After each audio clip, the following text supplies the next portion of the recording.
Hello guys, আসসালামু আলাইকুম। তোমরা সবাই কেমন আছো? আমি ভালো আছি। আজকে তোমাদের সামনে আমাদের ছাদ বাগানের কিছু ফুলের ভিডিও নিয়ে উপস্থিত হলাম। দেখতেই পাচ্ছ চাপা ফুল, কি সুন্দর। তারপরেই আছে রক্তচন্দন।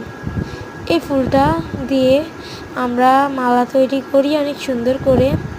তারপর আছে এটা ছোট জাত, মানে এটা হলো রক্তচন্দনের আরেকটা জাত। কি সুন্দর, দেখতেই পাচ্ছ। আমি কিন্তু এই ফুলটার নাম বলবো না, এটা তোমরা কমেন্টে জানিয়ে যাবে, ওকে। তারপরে এই যে দেখতে পাচ্ছ কি সুন্দর এই ফুলটা। তারপরে আছে গোলাপ ফুল গাছ, এখন এটা ফুল ধরেনি। তারপরে আছে কাঠফুল। এই যে কাঠফুল গাছ, দুটো কাঠফুল ধরেছে, দেখতে পাচ্ছ।